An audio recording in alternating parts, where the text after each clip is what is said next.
Welcome back to the channel. Happy October 1st. It is Halloween month here, horror month at the channel, and we're going to kick off on a lighthearted note today. I had this video done, edited by my wonderful, amazing editor extraordinaire, Goodstuff Comixgater. His links are in the description to the video. I wanted to talk about Hocus Pocus 2. I got to watch the movie last night with my son. He was extremely excited to watch it. We watched the first one last weekend for the first time. He'd never seen it. I have, obviously. He'd never seen it. He loved it.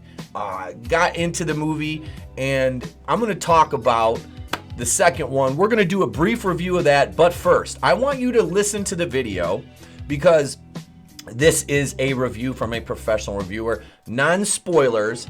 But I'm going to give it's not going to be an in-depth review. I'm going to talk about it for a couple minutes. But with that being said, ladies and gentlemen, let's get into the video. Check out the video, the review. And at the end of that, I'll tack on my review briefly. We're not going to spend a half hour, we're not going to spend 20 minutes doing this. I'm going to give you my thoughts on it. And then people will probably be like, oh my God, I like that movie. It's fun. No.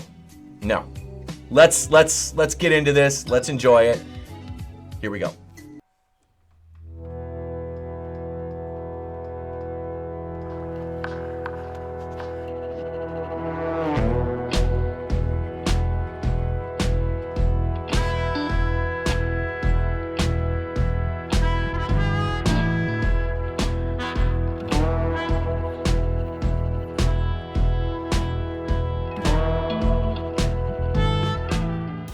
Hello, welcome back to the channel. We're over here on bloodydisgusting.com. Hocus Pocus 2 review. Enchanting sequel celebrates sisterhood and brings the Halloween magic.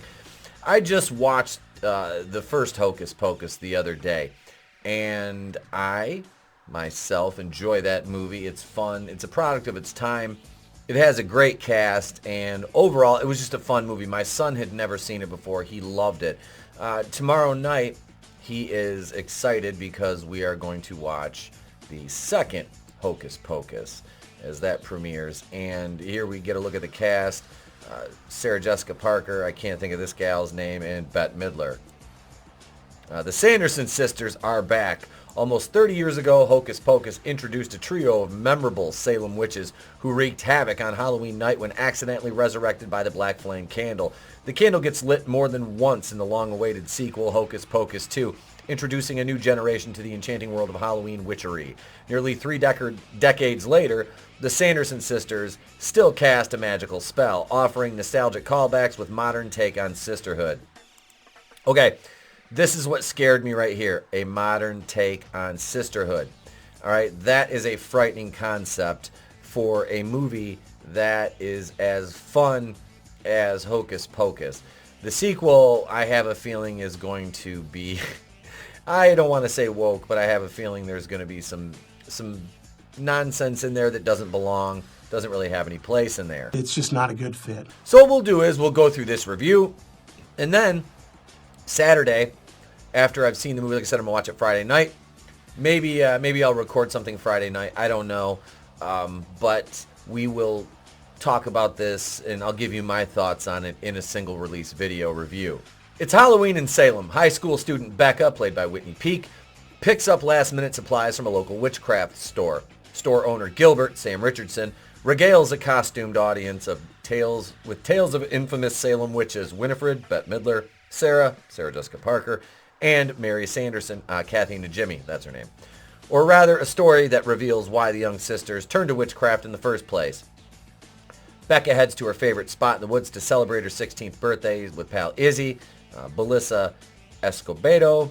Before friend Cassie, Lila Buckingham, can join, Becca and Izzy accidentally summon the Sanderson sisters, who quickly set about wreaking havoc on the town. This town needs an enema. So right there, the two girls, they unleash the witches, and they wreak havoc on the town. Now let's see how this plays out, because I have a feeling I know how it's going to play out. Director Ann Fletcher. Now, I have to look back and see who directed the first one. Working from a screenplay by Jen D'Angelo, marries nostalgia with a modern story for a new generation. The sequel offers the familiar elements that made the original memorable while adding a few new layers to the Sandersons' history. Okay, so we have retconning and member berries. Iconic lines, song spells cast over unsuspecting Halloween partygoers, black cats, the fleshy spellbook, and lovable zombie Billy Butcherson, Doug Jones all make grand returns. It sounds, before I even read any further, because I haven't read any of this yet, we're reading it together for the first time, I'm going to venture a guess to say the reason that they turned into witches in the first place was probably the fault of misogyny of the time. I'm going to venture a guess to say that's what it was. This time, however, the Sanderson sisters' initial foray into modern times has become canon. They're recognized as Salem Halloween icons. It's not just new technology Winifred, Sarah, and Mary must navigate, but seeing strangers dressed as themselves on the street. That meta approach leads to a few charming and wry gags, which are probably contrived. If history's any indicator, the gags are going to be contrived. Even when repeating some of the same jokes in the previous movie, Member Berries, albeit for a new audience, a dumber audience, Midler, Parker, and the Jimmy still have the magic touch. It's as if no time has passed. They slip right back into their roles with ease and summon the same energy and enchanting charm. Peak holds her own amongst them as the newcomer, forced to thwart their plans. Through Becca, Fletcher, and D'Angelo's aim becomes clear. This sequel takes a fresh approach to celebrating sisterhood. Not just among the Sanderson sisters, but the power that Becca draws from her friendships with Izzy and Cassie. The parallel between the older trio of sisters and the younger trio of sisters may seem obvious, but it's infectious and triumphant all the same. Oh, they are they? Putting that emphasis on themes of sisterhood means that the witches aren't as spooky or menacing this time. So they're doing a different movie. They're fundamentally changing the characters is what they're doing. Any sense of danger is diminished by its affection for the past and its characters. Again, relying on member berries to push the movie ahead even though it's a completely different story. And I don't mean completely different story like, hey, isn't it a good thing if they updated it? Well, they're not updating it in the way that it should have been updated. You know, a continuation of the first movie is one thing. But what this is sounding like to me is another altogether, something much less entertaining than its predecessor. The set pieces aren't quite as varied or three-dimensional in this sequel. Dark, witchy woods look more like artificial soundstage than a place of power. That could be by design and tamping down the terror for a youthful audience, but it's noticeable all the same. Tamping down the terror for a youthful audience. The first movie was made for kids as well, and that still had, scary elements in it when you were young. This just sounds homogenized and garbaged here. What isn't dampened down is the Halloween spirit or the apparent love Midler, Parker, and Najimy have for their characters. Dance numbers, cheerful undead shenanigans, spells, and an entire town decked out for the best holiday of the year all elicit cozy fall feels. Hocus Pocus 2 captures the memories of the original, yet doesn't retread the exact same ground. The Sanderson sisters' return feels like a warm hug among old friends. They bring with them a feel-good message and enough Halloween treats to bewitch a younger generation. The sequel is as sweet and decadent as a gourmet caramel apple at a Halloween festival. 3.5 skulls. You to feel all warm and toasty inside. Yeah, makes a man feel good. Well, that review by Megan Navarro really leaves me feeling uneasy going into this movie's release tomorrow night. When I watch, it'll be released tomorrow, but I'll watch it tomorrow night with my son after school. This, to me, like I said, I have no anticipation that this will be anywhere near as charming or as fun, scary in some ways as the first one was, because it did have those aspects in it. And that's what made it fun. It was a Halloween movie. It's supposed to be like that. So this, we have to dampen down the scares for a youthful audience is so disingenuous and ridiculous. I can't even begin to fathom why they thought this was a good idea to even make a sequel to such a classic movie in the first place, and then to give it the old update it for the modern audience treatment just screams to me desperation, cash grab, and we've got this old IP. The main cast is still around. let's see if we can drum up some, some money and, really give this thing an overhaul, because God knows we can't just make a fun movie. No, we have to put messaging in it. I'll be shocked if I don't pick up on a few things. I hope I don't, that are, kind of trying to fly under the radar but stand out to a discerning eye. But that's my thoughts on this review. Like I said, I'll review this movie for you guys in a solo video either tomorrow night or Saturday morning. But all right, Hocus Pocus 2. Now, if you're looking for Thora Birch to come back, she's not in it, unfortunately. Was a trio of young actresses led by Whitney Peak, Lila Buckingham, and Belissa Escobedo as our young witches. The main character being Whitney Peak, and she is our new witch in this movie. And that's about as deep as I'll go into that. But we'll talk about the whole movie as a whole overall. We get backstory on the Sanderson sisters, and we get young Winifred, Sarah, and Mary, and how they came to be the witches, and gain their infamy, I guess you would say, in Salem. And it was kind of a cool look back. You have what is his name, Tony Hale, playing the character of Trask, who back in the old times, he threw the Sanderson sisters under the bus. He was the Reverend, and that's why when they came back, when they were inadvertently summoned by Whitney Peak and Belissa Escobedo, through some subterfuge by the character of Gilbert, played by Sam Richardson, who owns the Sanderson sisters' old house, which is now a magic shop. He kind of tricks them into lighting a black flame candle, and he's been trying to bring them back, but he has the book, and it was funny. Like I said, I'm not going to go too deep into it, but during the flashback sequence, we do get Hannah Waddingham as the Mother Witch, and I'd never seen Hannah Waddingham in anything before, and holy hell, wow, I was literally like just floored by how beautiful this woman was. Like I said, it's like I've never seen her in anything before, so I don't want to judge her straight up just on her appearance, but the first time seeing her, even in like her costume, and I'm looking, because I pulled the cast up and I'm looking at her just in pictures, and I'm like, beautiful woman, like wow, like why have I never seen her before? So the aspects of this movie that I liked and what I didn't like, Hannah Waddingham. No, it was fun. It was fun. I'm gonna say that. I know people are gonna shit on me for being, you watched a Disney movie, you're supporting blah, blah, blah, blah. Look, I have a 7-year-old. I don't let him watch stuff that's like utter shite and propaganda. This movie was fun, all right? It didn't. Now, I will say this. Some of the male characters were what they were. But the movie is, it's about the girls, and that's fine. That's fine, because there was really no overt Disney-esque stuff that, some people were used to seeing from Disney. And the only aspect that I could even, and this is a stretch to say, there's one mention of the word patriarchy, but it's by Sam Gilbert's character, and he's talking about the old days and how, the Sanderson sisters were persecuted. All right, back then, it was a patriarchal society. So that's okay. I was like, all right, I can see that. It fit, all right?